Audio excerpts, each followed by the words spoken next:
Hello, hello, hello, and welcome to the Mystic Nerd Squad podcast. I'm your host, Kelly Meyerson, here with another fantastic episode, and just deliriously happy and excited because my friend Emily is here today, and we haven't actually had the chance to spend time together with our families in a very long time. This very annoying pandemic keeping us all in the virtual world together, but not present with one another. So I'm just going to tell you a little bit about Emily, who is here to talk to us about shifting from self-sabotage to self-love.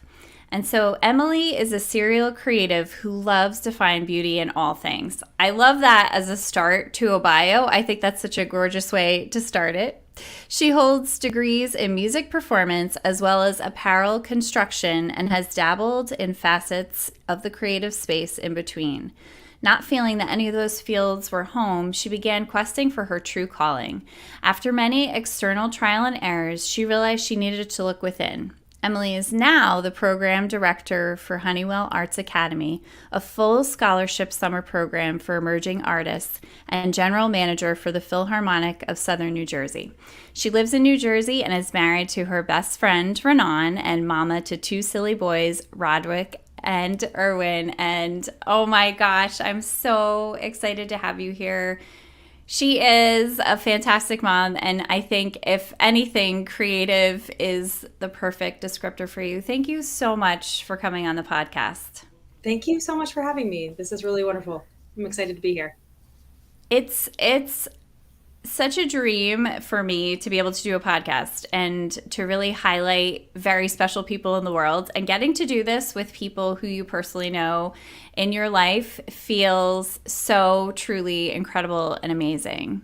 So you and I reconnected not too long ago to catch up with one another, and you were sharing this amazing journey. And I've been following you on Instagram for a while, and I just am so dazzled by your amazing videos and the things that you talk about and the way that I as a mom relate to your journey. So tell me a little bit about, in the middle of your bio, you talk about really kind of doing some soul searching and figuring out, what are you here for? What are you all about? Tell me a little bit about how that journey began.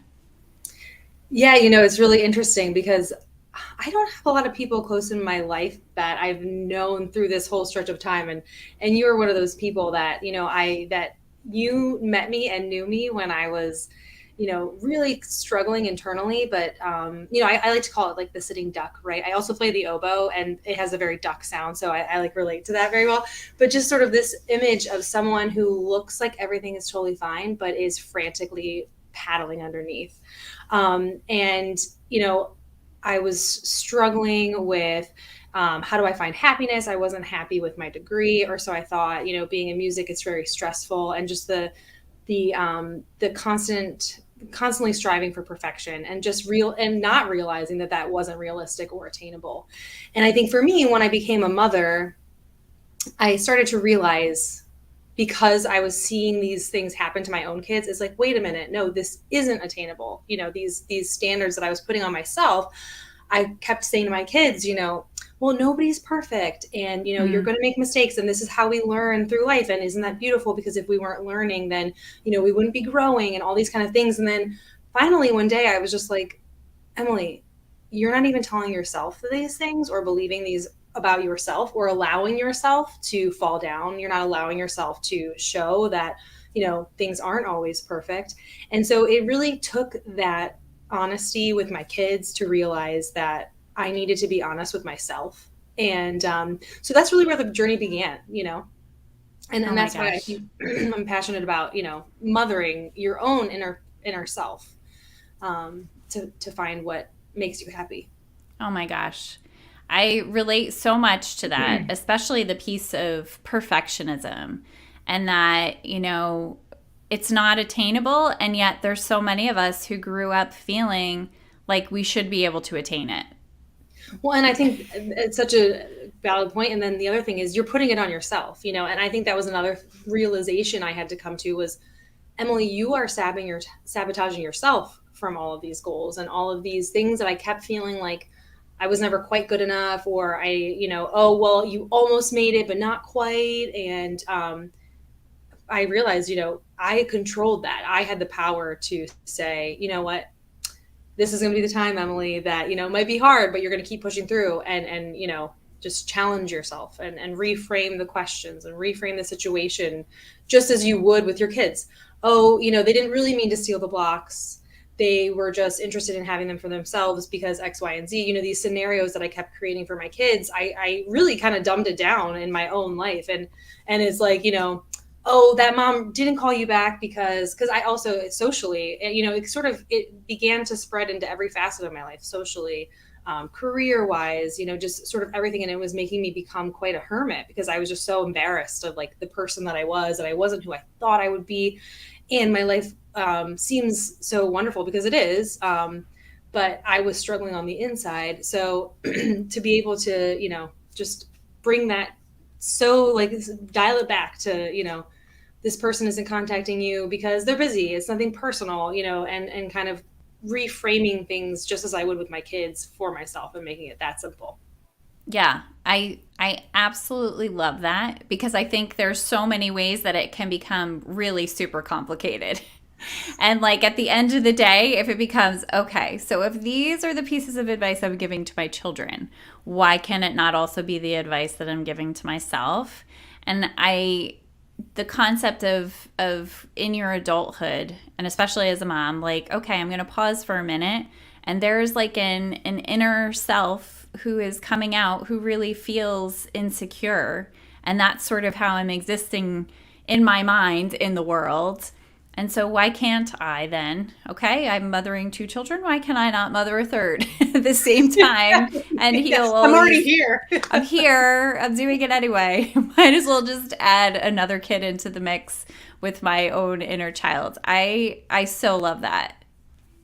I also think, I explored all these different avenues of creativity. You listed in my bio, and I've dabbled in so many things. And I think I also got to this point where I was just like, Emily, how do we bring all these things together? And there's this obvious common thread of creativity, with music and with apparel construction. And I'm a very visual person. I love to decorate my home. I love to like throw parties, and I love to make balloon decorations. And I for Roderick's first birthday, I carved an owl out of an apple, which is like, when I look at pictures, I'm like, I don't even know how I did that. But I put these perfectionism, talk about perfectionism at its Yes. finest.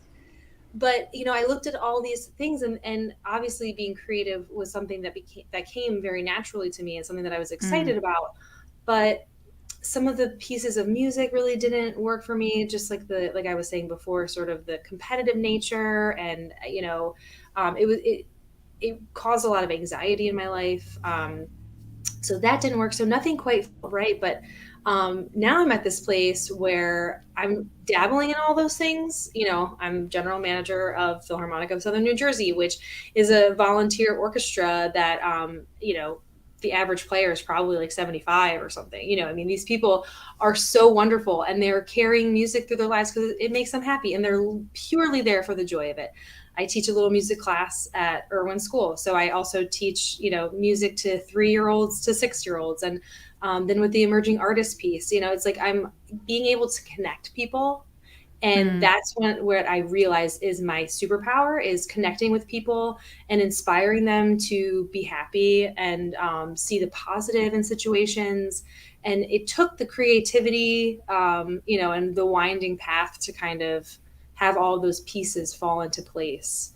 So Mm. I'm just really passionate about inspiring others to find that for themselves, because I know what it felt like before, and I know how it feels now. And Yeah. I wouldn't trade it for the world. And it's hard sometimes. And it took a lot of, deep dives into myself and conversations with my family members and loved ones, to be honest with some of the things that were really hard growing up that maybe I didn't ever talk about, or pieces of relationships that I've had for years that weren't really working right for me anymore because of the paths that I wanted to go, or asking for help with childcare, something that was a really big challenge for me.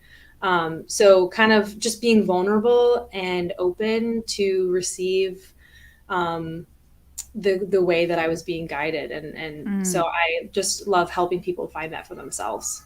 Yeah, I love that. And the thing is, you said the word vulnerable, and that honestly, to me, that's one of the words I was thinking about for you in what you've been going through. And we'll talk in a little bit about the book that you wrote, but that ability to be so incredibly vulnerable and honest and willing to put yourself out there takes such a tremendous amount of courage.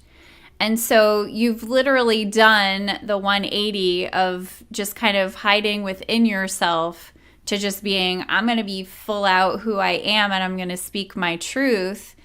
And like that, to me, that is when they talk about doing the work. That's doing the work. That is the work. That's the hard stuff that really like pushes you to the edge of your capacity.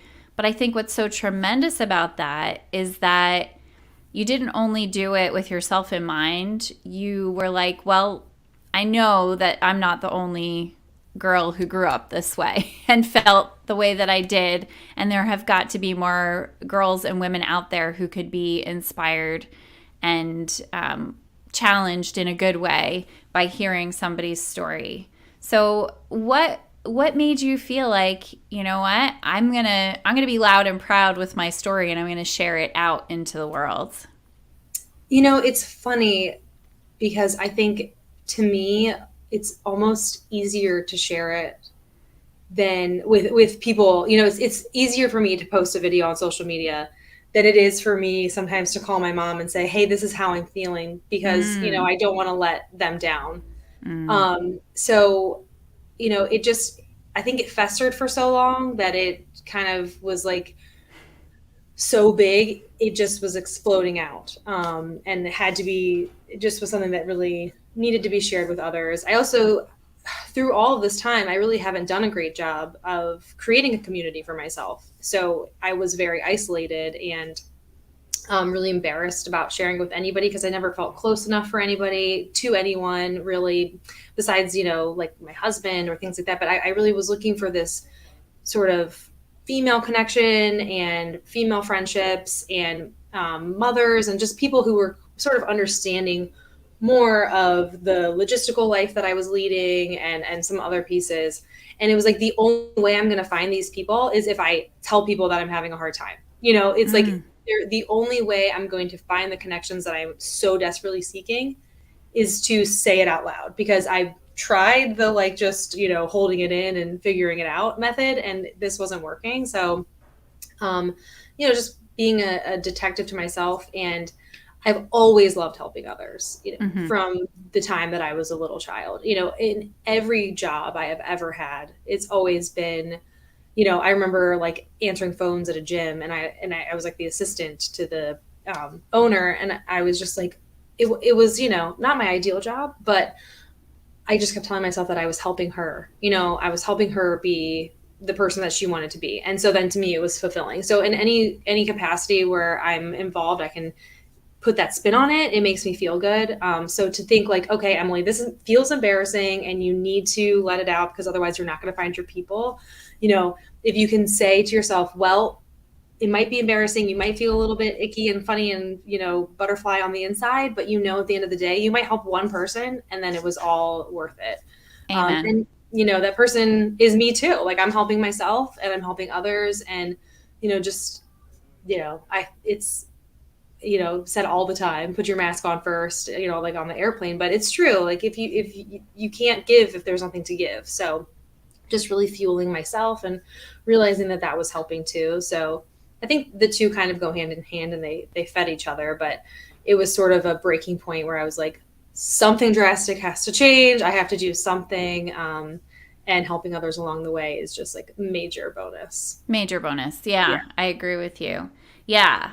Can we go back and talk about perfectionism a little bit? Because this is like one of my nerd out topics, because I didn't realize until just a few years ago. I knew I was a perfectionist, but I didn't realize how much other other behaviors play into it. So procrastination, probably a perfectionist, people pleasing, performing, trying to keep everybody happy, trying to keep the peace, all of these sort of behaviors fall around perfectionism.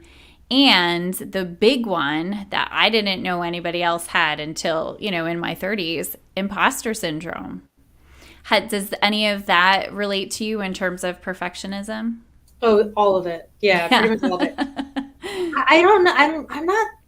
I don't know if I would identify as a procrastinator. That might be the only one that I'm kind of, not as like check in. Yeah, this is Emily. Mm-hmm. But I'm a major people pleaser. I never want to disrupt the peace. And I always have just, like, you want Chinese for dinner? Awesome. That's what we're gonna have. Don't like think twice about what I might actually want.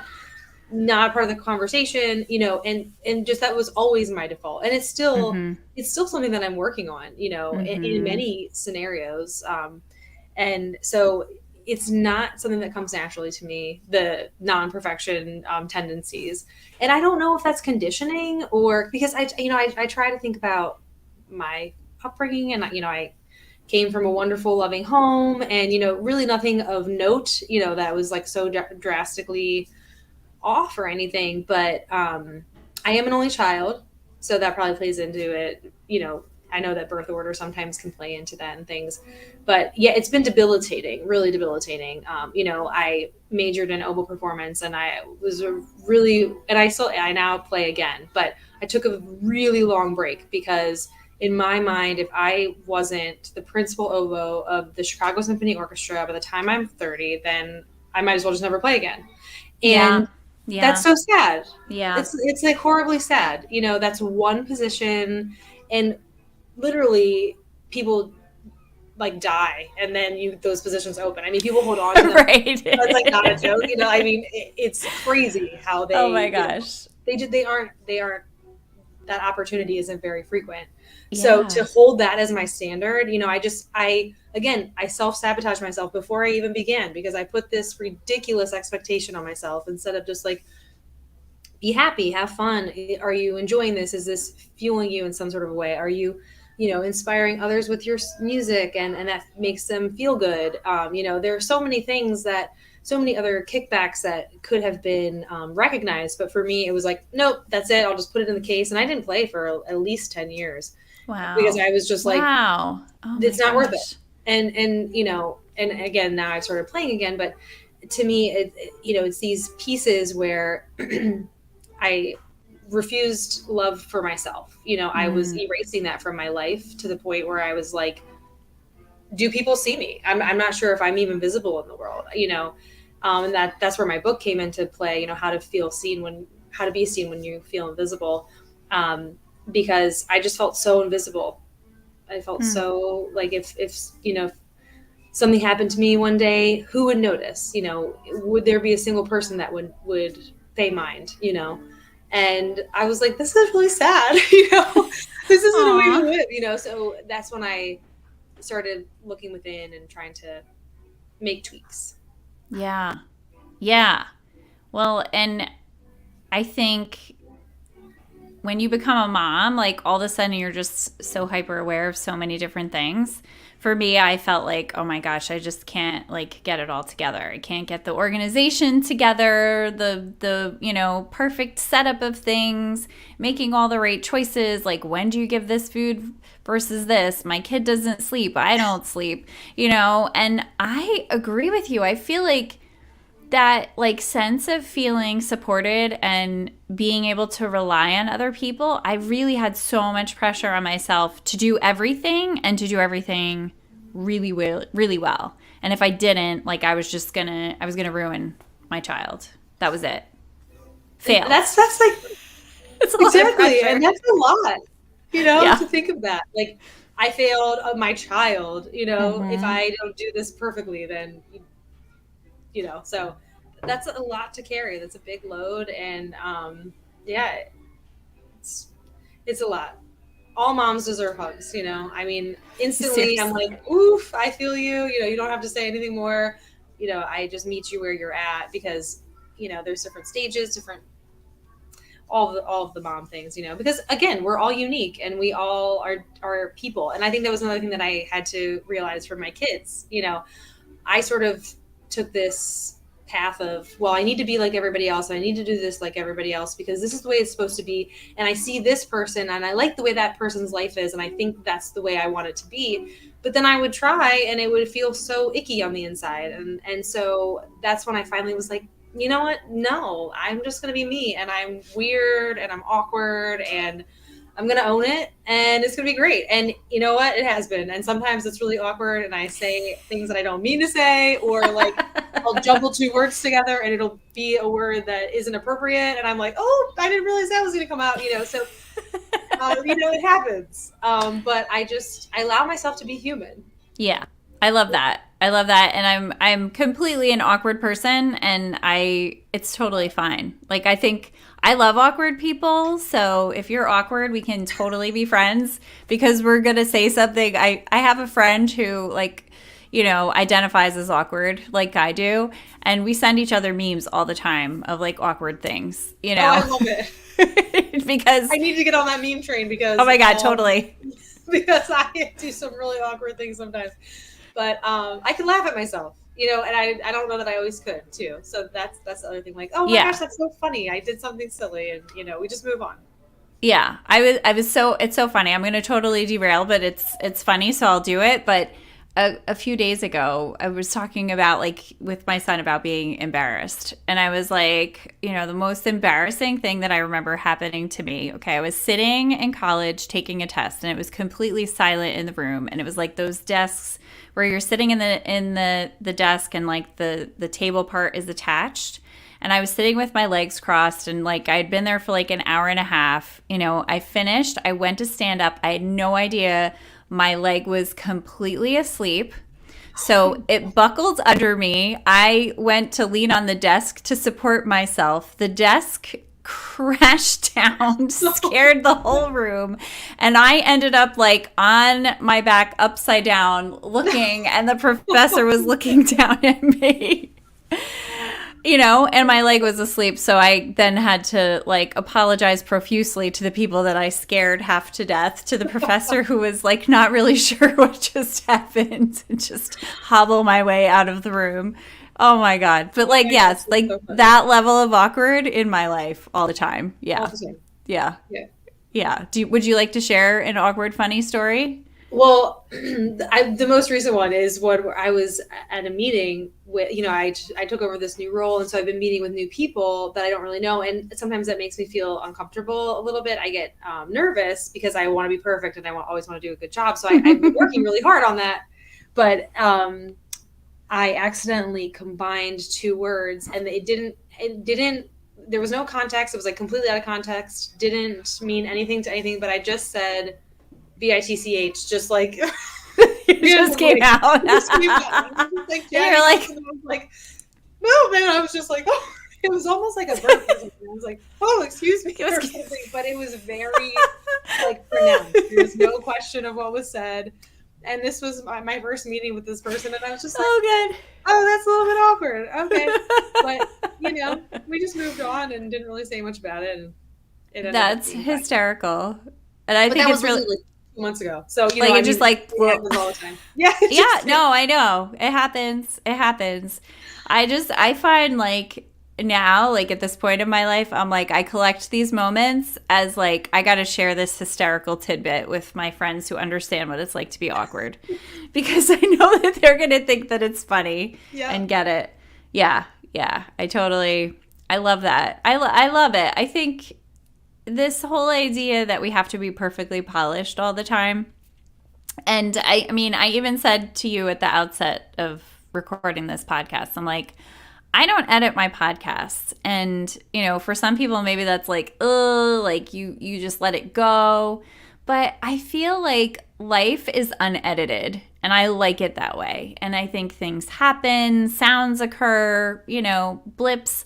But the real important thing is the content and the things that we're talking about. And that is so much more important to get out into the world than it's important for it to be perfectly polished. I sort of broke my perfectionism by continuously taking imperfect action, posting things without editing them, because it was a way to prove to my nervous system that, like, we don't need to freak out if something goes wrong and it isn't a perfectly done anything. Nobody's hurt, everybody's okay.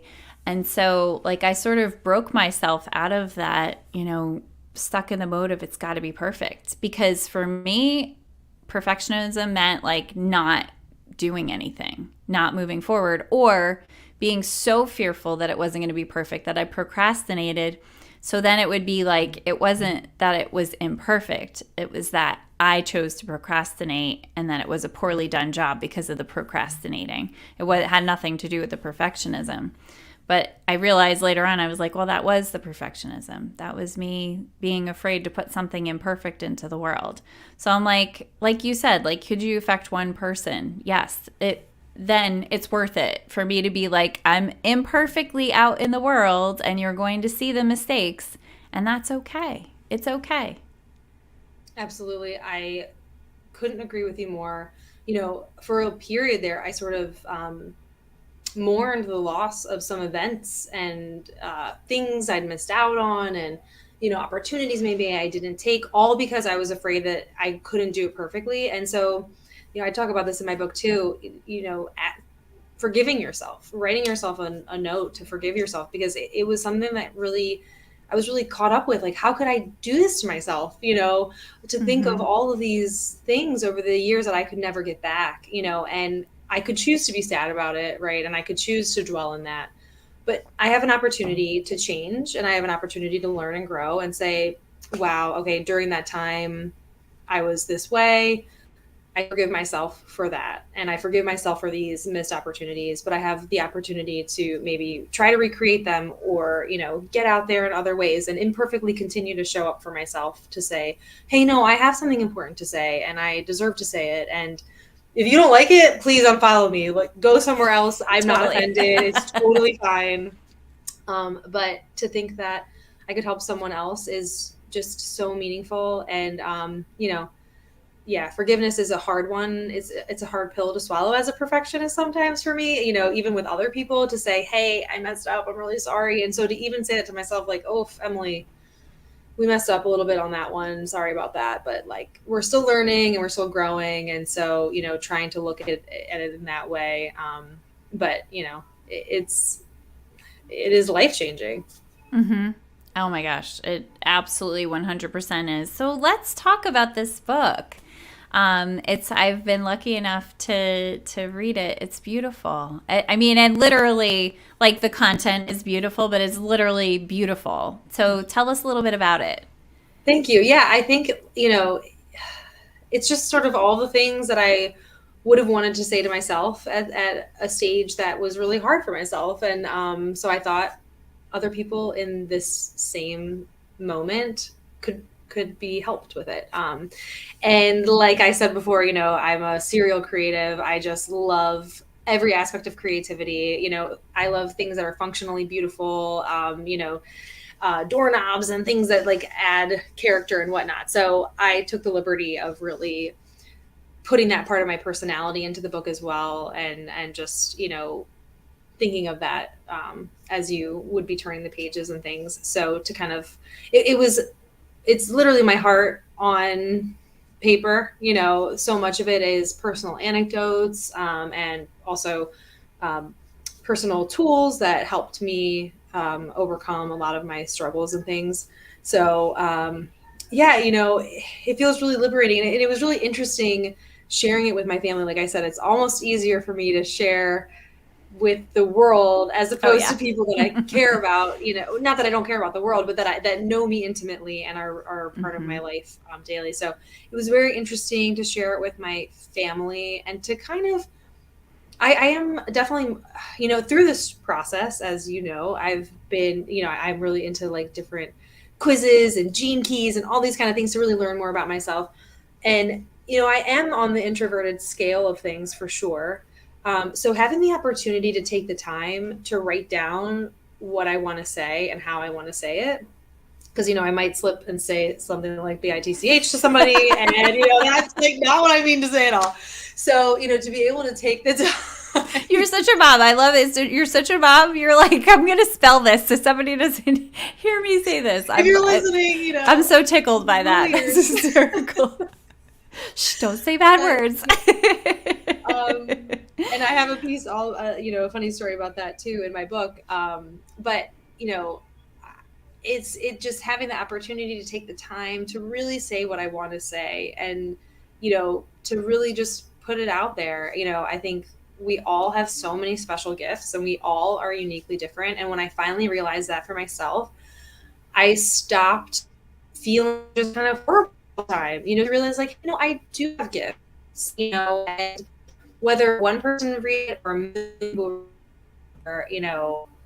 it's that's the purpose for me.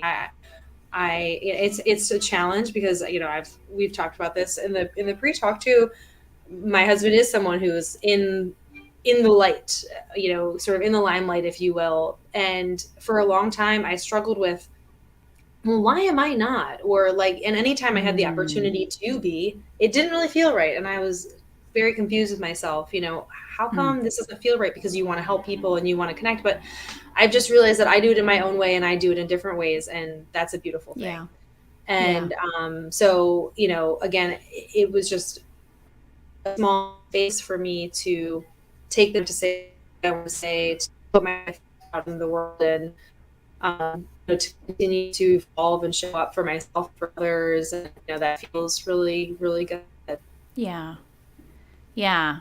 I think all of that is so true. And I think it's like a mom thing to not give yourself credit, because we share that in common. Our husbands are actually great friends from childhood, and both musicians and travel a lot. And so, having the responsibility to take care of your family and have like a schedule that flips here and there and everywhere,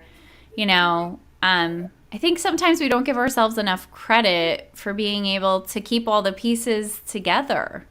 And, everybody's very well fed and cared for and loved and slept reasonably well most nights. And, and that's a big responsibility. It's a lot. And,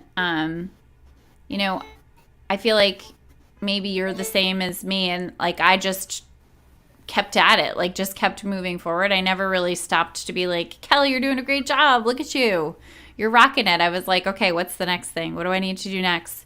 Versus like sitting in a moment, just being like, look at everything you're juggling so beautifully and how much you're supporting your family while all of this is going on.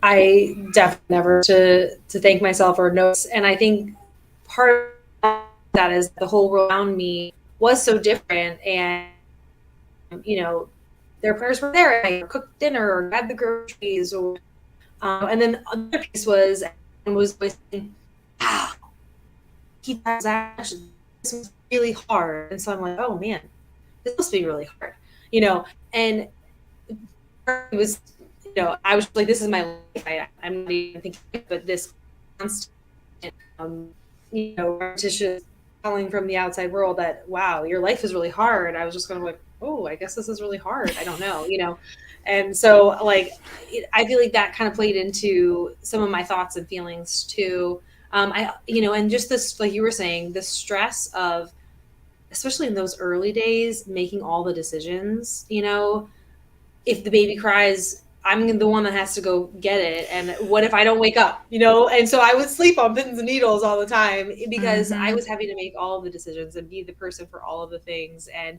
I wouldn't trade any of it. And was it easy? No. But is parenthood ever easy, no matter what circumstance you're in? Absolutely not. So it's, it's my life. It was my choice. It is my choices. And I am imperfectly beautiful. And I've shown up and I've continued to say, hey, let's keep going. Let's just keep figuring it out. Well, that didn't work out. Let's try it a little bit differently this way. And that's where I feel like having that creativity mindset, to say like, we don't have to keep doing it this way just because this is the way everyone else is doing it. We can try a different way because that way isn't working, because, our schedule does flip and flop, and, different things. And those are, again, some of the tools that I took to approach my own personal life, my personal development, and my personal growth. And that's now filtered into career and other places, that's shaping my life into something that, feels so fulfilling. But it was kind of having some of those motherhood trial and errors that I could kind of then turn inward and use them on myself too. Yeah, I love it. I love it. So how do people connect with you? How do they find you? Obviously on Instagram, right? Yes. So I am on Instagram at Emily E. Meyer, Meyer. And my website's the same, emilymeyer.com. And that's really where I probably spend the most time. So those would be the places to look out. And what do you have coming up that people can connect with you on?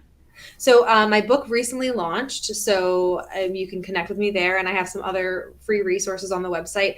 I also do one-on-one coaching, and there are options on my website as well. So I'm also always open to just saying hey and connecting. So, if you're nearby, you want to grab coffee, or if you just want to have a chat and you say, hey, that really resonated with me, I'm always down for connection and conversation. And that's just what fuels me. So please don't be shy. Say hello. Absolutely. And hopefully the right words will come out of the mouth. Exactly. And if they don't, it's fine. It'll be funny. It's fine. Totally fine. It's either going to be great or it's going to be hysterical. Yes. That's kind of like the way I look at it. So I really think, listening to your story and hearing all the things that you've been through and your mission and your journey and what you're trying to accomplish in the world, I think you could give yourself so much more credit, because I think it's huge. Again, like you're like the picture perfect of vulnerability and bravely moving forward. I'm just so tremendously impressed by you. I definitely want to get together soon so that we can talk more in person and be awkward in person with each other. But I'm so grateful for you coming on and talking about your journey. And I'm absolutely certain that there will be many people who will be impacted by your experiences, your journey, and your brave ability to share your truth and what's happening for you. I urge everybody to go onto Emily's website. It's beautiful. Get a copy of the book. Take her up on the offer for coffee or a virtual chat, because I really believe in the mission and the way that you're moving forward in the world. It's gorgeous. Thank you. And, it wouldn't be possible without, people like you that see it and believe it and want to help share it too. So that's so meaningful. And all the work that you're doing is, it's just amplifying so many voices, which is just a beautiful thing. Oh my gosh. Amplifying voices is like my mission. So that you said that just is like felt right in my heart. Thank you, ma'am. Good. Well, on that note, we're going to send you all off. We hope you've got some good smiles, laughter, and a full heart from this conversation. Thank you again, Emily, for joining us. Thank you so much. Remember, stay creative and follow your curiosity. You never know where it's going to lead you. Take care, everyone. Bye.